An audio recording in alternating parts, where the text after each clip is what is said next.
Vous connaissez sûrement le principe du stoïcisme. Vous êtes également sensible à la manière dont vous communiquez et aux échanges sociaux que vous avez. Sinon, vous ne seriez pas abonné à cette chaîne YouTube. D'ailleurs, j'espère que vous êtes abonné à cette chaîne YouTube. Et aujourd'hui, nous allons faire la fusion de ces deux concepts. Voyons en détail comment le stoïcisme peut vous aider en conversation et en communication. Cette vidéo s'inscrira dans un objectif de vous permettre de rester plus calme, de mieux maîtriser votre voix, vos interactions sociales, votre discours. Parce que je sais que pour certains, la gestion des conflits, la gestion des moments émotionnellement forts et intenses peut être compliquée. Voyons comment le stoïcisme peut vous aider à régler tout ça. Et commençons tout de suite par le premier point, le premier conseil que j'ai à vous donner, c'est accepter ce que vous ne pouvez pas contrôler. J'ai pas fait dans l'originalité pour ce premier point, c'est peut-être le précepte le plus basique, le plus fondamental de la philosophie stoïcienne, se détacher des choses que vous ne pouvez pas contrôler et éviter d'être tendu, d'être émotionnellement impliqué dans des choses qui ne sont pas de votre ressort. Je me suis noté par exemple l'opinion des autres, la réaction des autres, ça c'est des choses que vous ne pouvez pas contrôler. Alors vous allez peut-être me dire, oui mais William, tu nous expliques depuis des années que, en fonction de comment on va prononcer notre discours, en fonction des mots qu'on va utiliser, en fonction de notre voix, de notre énergie, ça aura un impact différent sur notre interlocuteur. C'est pas là que je veux en venir. Ça se passe avant la réaction de votre interlocuteur. Une fois que vous avez choisi quel timbre de voix utiliser, quels mots utiliser, quelle posture avoir, quelle énergie envoyer, là, vous ne pouvez plus changer ça. Et la manière dont votre interlocuteur va réagir à tout ça, vous n'en êtes pas responsable. C'est la raison pour laquelle je vous invite à faire ce petit exercice. En conversation, essayez d'identifier les choses qui ne sont pas de votre ressort, sur lesquelles vous ne pouvez pas avoir un impact direct. Acceptez ces choses-là sans aucune frustration. Soyez, comme l'expression le veut, avec de plus en plus de personnes qui utilisent ça, même si ce n'est pas une expression que j'apprécie beaucoup, soyez OK avec cet état d'esprit-là. Juste avant de passer au deuxième précepte de la philosophie stoïcienne, si vous cherchez à améliorer votre manière de communiquer, votre manière de vous exprimer, parce que malgré les réactions des autres, vous sentez que de toute façon vous n'êtes pas à votre plein potentiel, laissez-moi un court instant pour vous présenter un outil gratuit qui peut grandement vous aider. Comment devenir charismatique? C'est une question que vous vous êtes posée des dizaines de fois.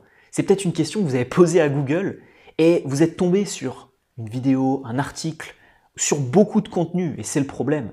Parce que vous manquez encore de compétences et malheureusement, vous ne faites rien avec tout ça.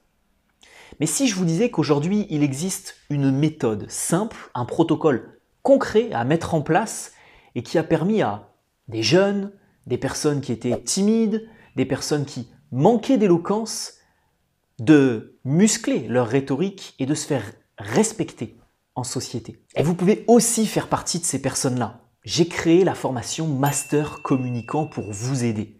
Cette formation se compose de deux choses.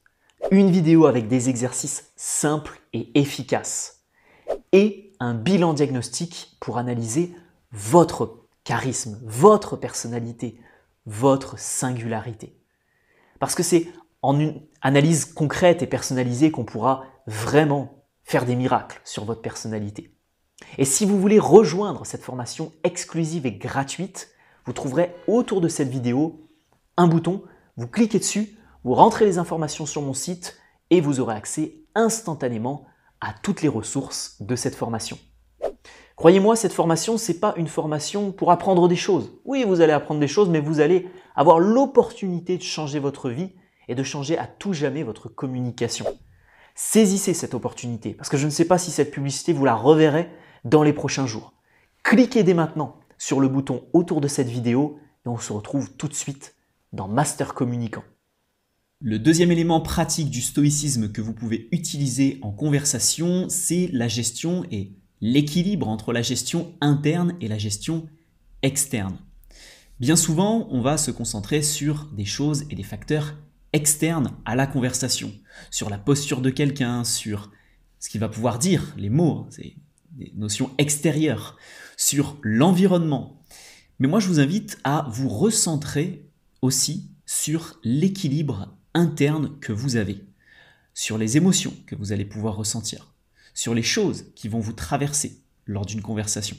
Vous allez peut-être trouver que c'est difficile, que c'est délicat de faire ça en même temps qu'on est en train de converser avec quelqu'un. J'entends bien, hein, si vous avez déjà des difficultés en communication, tous les concepts qui sont évoqués dans cette vidéo sont purement de l'intelligence sociale. Donc, si vous avez déjà du mal à formuler des phrases claires, à être à l'aise socialement, à regarder votre interlocuteur dans les yeux, commencez par peut-être d'autres vidéos de cette chaîne YouTube ou formez-vous grâce à ma petite formation gratuite. Mais ce que je vais vous inviter à faire, c'est de le faire après la conversation, après l'échange que vous avez eu. Prenez un court moment, après un rendez-vous avec quelqu'un, après un entretien, après un date, après une prise de parole, après une réunion, après un court échange que vous avez eu, qui n'a pas été trop long. Prenez un court moment pour vous demander quelles ont été vos réactions internes à des facteurs extérieurs. Vous vous êtes baladé par exemple sur votre pause déjeuner avec un collègue de travail, avec votre manager, avec un ami, et vous avez eu une conversation, un échange, et à un moment donné, il s'est passé des éléments extérieurs qui ont influencé votre état d'esprit intérieur. Demandez-vous comment vous avez réagi, comment vous auriez pu mieux réagir, peut-être en étant plus détaché, plus contrôlé ou plus mesuré. Et c'est en ayant ce réflexe-là d'avoir un bon contrôle interne sur des facteurs externes qui peuvent se passer que vous pourrez garder votre calme en conversation et adopter la philosophie stoïcienne. Le troisième conseil tiré de la philosophie stoïcienne, ça va être cette fois-ci d'être purement dans l'émotionnel, reconnaître et gérer ses propres émotions. Alors ça forcément, ça vous demandera un niveau d'intelligence émotionnelle très élevé. Je ne peux pas, dans cette vidéo-là, vous donner trop de conseils là-dessus. Si ce n'est peut-être la petite astuce de vous renseigner sur les 7 émotions universelles et d'apprendre à mieux les connaître, mieux savoir comment elles peuvent influencer votre état d'esprit et reconnaître exactement quelle émotion provoque quel type de réaction. Bon, j'ai créé une formation sur le sujet, ça s'appelle Life 2.0. Il y a aussi de très bons bouquins, j'en ai un là dans ma bibliothèque. C'est le pavé que vous voyez juste ici, sur l'intelligence émotionnelle de Daniel Goleman. Soit vous tapez tout le bouquin et vous essayez de voir comment mettre en pratique tout ça, soit vous achetez une formation sur le sujet, soit vous regardez des vidéos sur le sujet, peu importe, mais en tout cas, l'intelligence émotionnelle est très importante. Plus vous allez comprendre vos émotions, plus vous allez savoir les maîtriser, les gérer, les reconnaître, plus vous serez en capacité de garder votre calme. Le conseil que j'ai à vous donner, c'est vraiment, lorsque vous allez ressentir une émotion forte, être capable rapidement de savoir de quelle émotion il s'agit et savoir comment la faire baisser. Pas la supprimer, pas l'éradiquer, pas la bloquer littéralement. Les émotions, vous ne pourrez pas de toute façon les bloquer, mais savoir comment la faire redescendre à un degré peut-être un peu plus bas. Si on imagine que vous pouvez ressentir des émotions entre 0 et 90%, pas forcément 100%, mais 0 et 90%, vous sentez qu'il y a une émotion, la colère, le dégoût, la tristesse qui vous affecte à 70-80, ok, vous vous posez simplement la question, qu'est-ce que je peux faire physiquement, mentalement, en termes de respiration, etc., pour peut-être redescendre à 50, voire 40 et avoir un meilleur contrôle sur cette émotion. Il est également important, pour tout ce qui est gestion émotionnelle, d'apprendre à bien se connaître, de connaître ses limites, de connaître les choses qui peuvent nous irriter, parce que plus vous avez une bonne maîtrise de tout ça, plus vous évitez de vous mettre dans des situations délicates à ce niveau-là, plus forcément vous aurez une bonne gestion émotionnelle. Je sais que je vous prends un exemple personnel, mais pour ma part, tout ce qui va être de l'ordre de la file d'attente, des bouchons, etc., je déteste ça, c'est quelque chose qui peut m'irriter. Et si je suis dans une conversation avec quelqu'un et que j'ai l'impression de stagner, d'attendre, d'être en train de patienter ou quoi que ce soit, je peux avoir peut-être une mauvaise gestion émotionnelle. Donc je vais essayer de faire en sorte de réserver à l'avance peut-être un restaurant, d'aller dans des endroits où il n'y a pas forcément besoin de faire la queue, tout simplement, pour pouvoir avoir une bonne gestion émotionnelle de tout ça. Donc, ça peut passer par des exemples simples, comme je viens de vous l'illustrer, mais ça peut passer aussi par beaucoup d'autres choses. Apprendre à vous connaître, bonne gestion émotionnelle et plus d'intelligence émotionnelle. Pour le quatrième conseil, je vous invite à penser et à réfléchir avant d'agir. Alors s'il y a beaucoup d'hommes, et je sais qu'il y a à peu près 60%, une bonne moitié des personnes qui sont abonnées à cette chaîne YouTube qui sont des hommes, donc si vous êtes une femme et que vous passez par là, c'est le moment de rééquilibrer, hein. On est à l'ère du 50-50 je crois, donc c'est le moment de rééquilibrer mesdames, il faut s'abonner à cette chaîne YouTube. Donc ça c'est quelque chose qui est peut-être plus difficile à faire pour les hommes que pour les femmes, mais je vous invite à essayer de réfléchir beaucoup plus avant d'agir. Alors pas dans tous les contextes, hein. Des fois il s'agira de passer à l'action et de réfléchir après, d'être capable justement de pouvoir prendre des décisions, d'avancer sur sa vie et puis de pouvoir réfléchir, voire même en même temps. Mais il y a des éléments qui peuvent vous inviter, vous habituer à réfléchir et ensuite à agir. Notamment le fait de jouer à certains jeux, notamment aux échecs, le fait de pouvoir prendre ses responsabilités dans sa vie et de pouvoir réfléchir à des choses, de pouvoir organiser des événements et de pouvoir agir par la suite. Si vous avez cette habitude de manager, vous serez bien plus enclin à pouvoir le faire également en conversation. A contrario, si vous avez l'habitude de toujours écouter vos émotions, toujours réagir de manière impulsive, toujours réagir de manière rapide du tac au tac, vous aurez peut-être beaucoup plus de difficultés à le faire également dans des conversations et des situations complexes. Alors pour ça, vous devez vous instaurer des règles simples. Quand vous allez avoir un conflit avec quelqu'un, quand vous allez avoir quelqu'un qui en face de vous n'a peut-être pas le même avis et que cette personne-là va vous attaquer, vous mettre face à des contradictions ou vous mettre dans une situation de communication délicate, ce que vous allez faire, c'est que vous allez vous instaurer une petite règle. Ça peut être la règle des 3 secondes, ça peut être la règle de la double respiration, ça peut être la règle du gain de temps.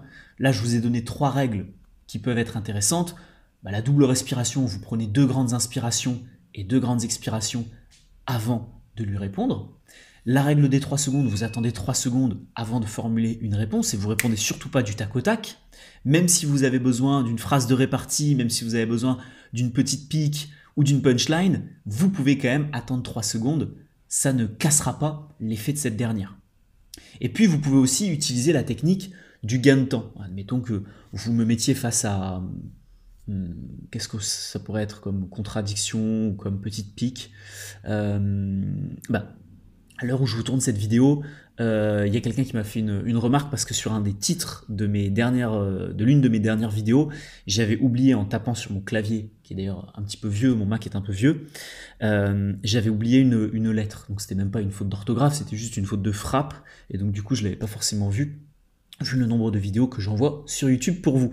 Et donc dans le titre de la vidéo, il manquait tout simplement une lettre. C'était peut-être pas marqué charisme, c'était marqué chaïsme, par exemple. Bon. Eh bien, à ce moment-là, si vous me faisiez la remarque, oui, William, quand même, toi, tu devrais faire attention, tes vidéos, il y a quand même beaucoup de fautes d'orthographe ou des choses comme ça. Bon, eh bien, pour répondre à ce genre de choses, moi, je pourrais commencer de cette manière-là. Eh bien, écoute, c'est bien que tu soulignes ce point-là parce que je me posais justement cette question. Et t'es pas le premier à me faire cette remarque-là. Mais pour être très franc avec toi, je vais te répondre avec toute l'honnêteté et la franchise qui caractérisent ma personnalité. Et je pense que vu que tu es quelqu'un de mature, tu accepteras forcément ma réponse. Mais juste avant de te répondre, j'aimerais qu'on se pose une petite question simple, toi et moi. Bon, je ne sais pas combien de temps ça a duré, ça a peut-être duré 10 secondes, et j'ai pu faire redescendre le niveau d'agressivité, par exemple, de la réflexion ou de la remarque. Alors que si j'avais répondu du tac au tac, j'aurais peut-être dit « Ouais, ben et alors, c'est quoi le problème? Ça te dérange qu'il y ait une faute de frappe? T'as pas réussi à lire le mot, t'as bien compris le mot. » Donc, ça peut être une stratégie à utiliser, le gain de temps, les 3 secondes, la respiration, vous prenez celle que vous voulez en tout état de cause. Vous devez apprendre à bien gérer les notions de silence, les notions de gestion du temps pour savoir quoi formuler comme réponse et avoir un coup d'avance en conversation. Et enfin, 5e précepte de la philosophie stoïcienne pour garder son calme en conversation, c'est d'embrasser la sagesse stoïcienne. Alors là, vous allez encore me dire, William, comment on fait? Eh bien, déjà, on se renseigne beaucoup plus sur le stoïcisme, sur des auteurs du stoïcisme, sur des penseurs et des philosophes qui ont justement cette philosophie stoïcienne, le père de la philosophie stoïcienne, si vous n'y connaissez rien du tout, je vous invite à lire un petit peu Marc Aurèle, donc Penser pour moi-même, etc. Vous avez aussi de très bons livres qui peuvent vous initier au stoïcisme, qui ne sont pas des écrits directement du stoïcisme, mais qui peuvent vous initier à cette philosophie-là. Et si vous êtes plus branché, podcast, vidéo YouTube, il y a beaucoup de ressources sur le sujet parce que c'est d'actualité. Mais qu'est-ce que j'entends par embrasser la sagesse stoïcienne? C'est d'intégrer dans votre communication la philosophie stoïcienne. Tout à l'heure, et dans le premier conseil de cette vidéo, on était vraiment sur comment faire en sorte de se détacher de ce que les autres vont pouvoir avoir comme réaction. Là, on va être sur comment se détacher d'une forme de perfectionnement dans votre communication grâce à la philosophie stoïcienne.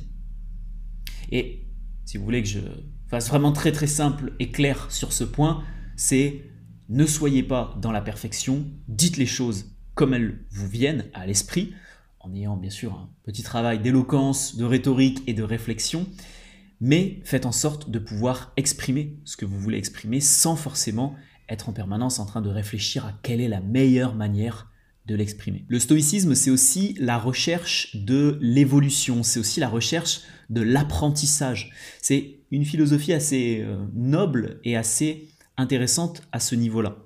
Et ça vous aidera aussi en conversation parce que plutôt que d'essayer de formuler de la meilleure manière possible un discours, voyez ce discours-là comme un moyen de progresser, comme un moyen d'évoluer. Et si vous, c'est aussi quelque chose que j'ai déjà partagé sur YouTube, mais si vous faisiez les choses de la meilleure manière possible aujourd'hui, quelle serait votre marge de progression pour l'avenir? Il n'y en aurait pas. Ce serait qu'une marge de régression à la rigueur, ou une marge de stagnation. Mais vous connaissez mon avis sur la stagnation, c'est un concept que je n'aime pas forcément. Pour moi, soit on progresse, soit on régresse. Donc, toujours être dans cette progression continue, essayer de s'améliorer, essayer de tenir un discours le plus longtemps possible, sans bafouer sur les mots, sans bégayer, sans avoir des blancs dans la conversation, vous voyez ce que je veux dire? Donc, voyez ça de cette manière-là pour votre propre discours. Le premier conseil, c'était vraiment sur la réaction des autres. Là, c'est pour votre propre communication. Et c'est ça aussi qui vous permettra d'embrasser la philosophie stoïcienne et d'apprendre à garder votre calme en conversation. J'espère que vous avez apprécié ces 5 différents conseils. Si vous voulez aller plus loin sur votre communication, que ces conseils sont peut-être trop complexes à appliquer, commencez peut-être par ma formation gratuite pour apprendre à bien vous exprimer et être plus charismatique sans aucun trac à l'oral. Cette formation se retrouvera juste ici. Vous avez aussi l'intégralité de mon site avec les formations privées avancées premium pour ceux qui sont vraiment motivés et sérieux dans leur démarche. Et on se retrouvera vendredi prochain, mes futurs leaders. Rythme régulier cette année. Rythme régulier, on se retrouvera le 3 mai avec une vidéo sur 10 techniques différentes pour embellir votre voix. Avoir une voix claire, avoir une voix forte, avoir une voix puissante. On va faire des exercices de renforcement vocal. Donc si ça vous intéresse, l'abonnement pour ne pas louper cette prochaine vidéo. Et puis juste ici, la petite formation gratuite pour apprendre à devenir plus éloquent.